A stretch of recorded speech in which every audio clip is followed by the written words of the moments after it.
नमस्कार। जुलाई मासिक राशिफल कार्यक्रम में आप सबका स्वागत है। आज इस वीडियो में मैं आपको कन्या राशि के लिए जुलाई का महीना कैसा रहने वाला है उसकी संपूर्ण जानकारी दूंगा। राशिफल की जानकारी देने से पहले आपको ग्रहों की स्थिति स्पष्ट कर देते हैं कि सभी ग्रहों की स्थिति क्या रहने वाली जुलाई के महीने में। सबसे पहले सूर्य की बात करते हैं। वो 17 जुलाई तक मिथुन राशि में है, इसके बाद वो कर्क राशि में प्रवेश करेंगे। बुध जो है वो कन्या राशि के जो स्वामी हैं राशि के, वो 2 बार राशि परिवर्तन करेंगे। सबसे पहले 8 जुलाई को वो कर्क राशि में और इसके बाद 25 जुलाई को वो सिंह राशि में प्रवेश करेंगे।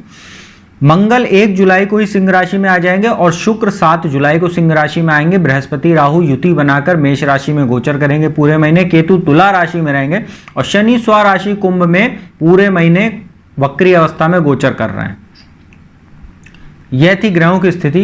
अब आपको राशिफल की जानकारी देते हैं। सबसे पहले बात करते हैं सूर्य की। सूर्य जो है वो 17 जुलाई तक आपके दशम भाव में गोचर कर रहे हैं। कन्या राशि के लिए सूर्य कोई कारक ग्रह नहीं होते। 12वें भाव जो नाश भाव होता है, खर्च कोर्ट कचहरी वाद विवाद का घर, इसके स्वामी होकर दशम भाव में रहेंगे। लेकिन दशम भाव में सूर्य काफी दिग्बली हो जाते हैं, काफी प्रभावशाली हो जाते हैं। तो आपको सरकारी नौकरी करने वाले जो लोग हैं उनको पद प्रतिष्ठा में वृद्धि हो सकती है, मनचाहा स्थानांतरण उनका हो सकता है। साथ ही जो छात्र सरकारी नौकरी की तैयारी कर रहे हैं उनको भी सफलता के योग मिल रहे हैं परीक्षा में।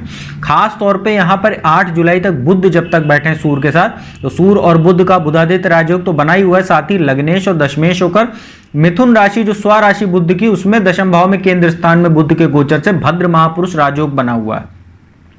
सूर्य 17 जुलाई को राशि परिवर्तन करके एकादश भाव में चले जाएंगे। ये और भी ज्यादा अच्छी स्थिति हो जाएगी क्योंकि वहां पर बुध भी बैठे रहेंगे और 17 जुलाई से 25 जुलाई तक एक बार फिर से बुधादित्य राजयोग बनेगा जो एकादश भाव में और ज्यादा विशेष शुभ फलदायी हो जाएगा।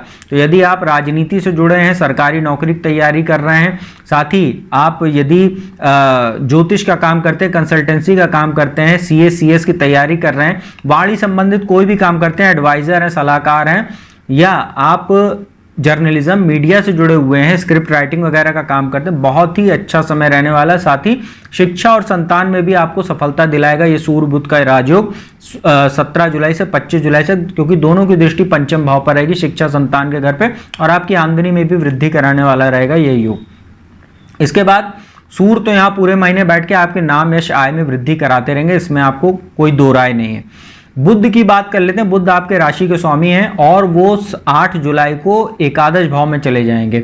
8 जुलाई से 17 जुलाई तक तो वो अकेले रहेंगे। इसके बाद जैसा मैंने अभी सूर्य के संदर्भ में बताया, 17 जुलाई से 25 जुलाई तक वहां सूर्य बुध का बुधादित्य राजयोग बनेगा। परंतु 8 से लेकर और 17 जुलाई के बीच में बुध आपको विशेष सफलता दिलाएंगे। यदि आप लेखन संबंधी काम करते हैं, आप अध्यापक हैं या ज्योतिष का काम करते हैं, टंकण का टाइपिंग का काम करते हैं, या लेखन संबंधी कोई भी काम करते हैं, स्क्रिप्ट राइटर हैं, या आप सिंगर हैं, वाणी संबंधित कोई काम करते हैं, ऐसे सभी लोगों के लिए बुध बहुत ही अच्छा फल देंगे। और बुध 25 जुलाई को आपके लिए थोड़ी सी समस्या देने वाला काम करेंगे क्योंकि 25 जुलाई को द्वादश भाव में चले जाएंगे। लग्नेश का द्वादश भाव में जाना ये स्वास्थ्य संबंधी और मानसिक चिंताओं को बढ़ाने वाला रहता है।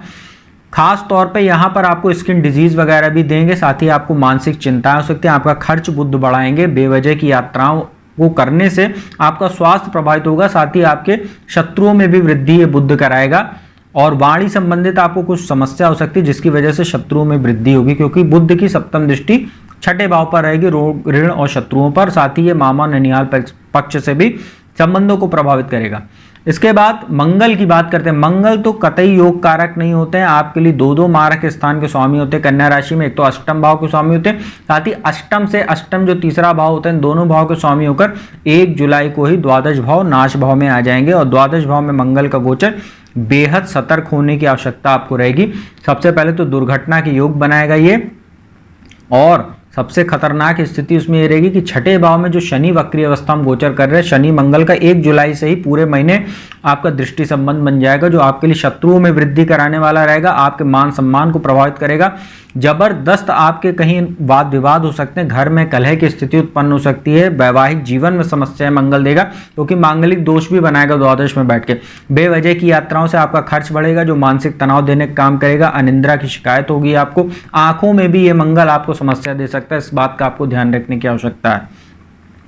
इसके बाद यहाँ शुक्र 7 जुलाई को आ जाएंगे। शुक्र द्वादश भाव में काफी अच्छा फल देते हैं, परंतु चूंकि मंगल यहाँ बैठे हैं, अब यहाँ पे समस्या ये रहेगी कि मंगल और शुक्र की युति यहाँ पे 7 जुलाई से बन जाएगी और पूरे महीने रहेगी। द्वादश में मंगल शुक्र की युति आपको चरित्र दोष का निर्माण करेगी।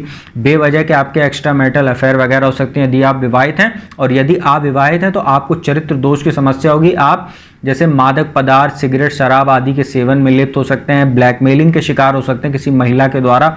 यदि आप महिला हैं तो आप पुरुष के द्वारा किसी ब्लैकमेलिंग का शिकार हो सकते हैं। साथ ही आपके शत्रुओं में जबरदस्त वृद्धि योग कराएगा, क्योंकि आपका चरित्र इतना इस गोचर के दौरान दोष उत्पन्न होगा कि आप बेवजह के वाद विवाद में फंसेंगे, क्योंकि शनि की भी दृष्टि रहेगी। और बुध, जैसा मैंने बताया 25 जुलाई को आ जाएंगे, तो बुध, शुक्र और जो मंगल की जो त्रिग्रही योग आपके द्वादश भाव में बनेगा 25 जुलाई से, यह आपको तमाम तरह के स्वास्थ्य संबंधी समस्याएं भी देगा, चाहे स्किन डिजीज हो, चाहे यूरिनरी इन्फेक्शन हो, चाहे आपको दुर्घटना के योग हो, तो चाहे ब्लड इन्फेक्शन आपको हो सकता है। साथ ही आपको जो है पाचन संबंधी भी जबरदस्त समस्या देगा, क्योंकि मंगल, बुध, शुक्र की तीनों की दृष्टि आपके छठे भाव, रोग ऋण और शत्रु भाव पर रहेगी। इसके बाद शनि की बात करते हैं। शनि वक्री अवस्था में छठे भाव में गोचर कर रहे हैं। छठे भाव में शनि एक मामले में अच्छे हैं कि जो शत्रुओं में वृद्धि होगी वो आपका उतना नुकसान नहीं पहुंचा पाएंगे, क्योंकि शनि छठे भाव में बैठ के शत्रुअंता योग बना रहे हैं। परंतु आपको अपने पाचन का ध्यान रखना होगा, कमर से लेकर पैर तक के हिस्से का ध्यान रखना होगा। नसों वगैरह में आपको समस्या हो सकती है, पैर में आपको दर्द की शिकायत हो सकती है शनि की वजह से।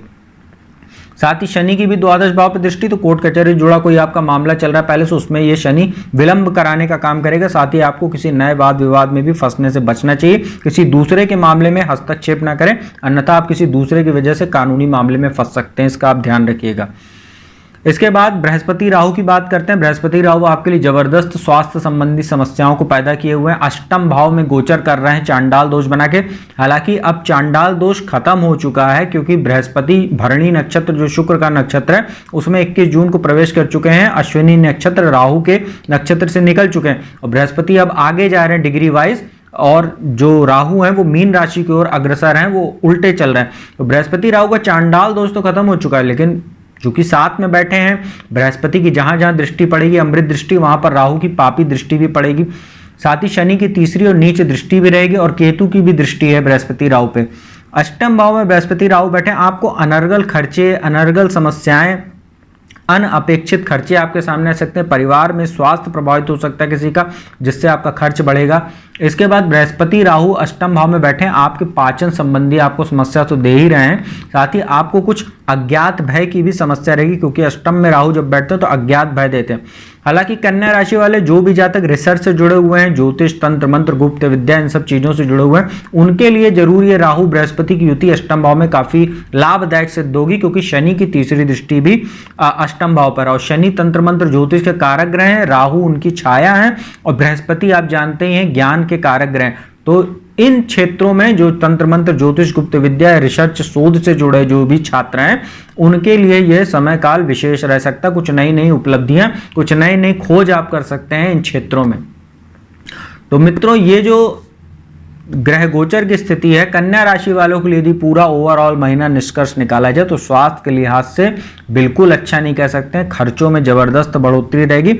बस सूर्य आपको कहीं ना कहीं थोड़ा सा कार्यस्थल पर और कार्यों में आपको सपोर्ट करेंगे, परंतु जो मंगल, बुध और शुक्र की युति द्वादश में, शनि का छठे में बैठ के उनके दृष्टि संबंध बनाना, बृहस्पति राहु का अष्टम में बैठना और शनि की नीच दृष्टि अष्टम भाव पर पड़ना, यह आपके लिए दुर्घटना के योग, स्वास्थ्य संबंधी समस्याओं को जन्म देने वाला रहेगा। पूरे महीने आपको सतर्क रहने की आवश्यकता है। आप जितना हो सके पूरे महीने भगवान श्री हरि विष्णु की पूजा उपासना कीजिए, विष्णु सहस्त्र नाम का पाठ कीजिए, साथ ही बुधवार को गणेश जी को दूर्वा और मोदक का भोग लगाइए, तो आपके लिए कहीं ना कहीं थोड़ा सा ये स्वास्थ्य संबंधी चीजों को और दुर्घटना वगैरह के योग को टालने में सहायता देगा। तो मित्रों, यह उसको प्रेस कर लीजिए। साथ ही जो भी जातक मुझसे कुंडली विश्लेषण कराना चाहता है तो मेरा नंबर डिस्क्रिप्शन और स्क्रीन दोनों पर उपलब्ध है, आप उस पर संपर्क करके अपॉइंटमेंट ले सकते हैं और फीस जमा कराने के उपरांत घर बैठे मेरे द्वारा कुंडली विश्लेषण का लाभ प्राप्त कर सकते हैं। तो अब मैं अपने वाणी को यहीं विराम देता हूं। जल्दी आपको किसी नए विषय के साथ नई वीडियो में मिलूंगा, तब तक के लिए ओम नमः शिवाय।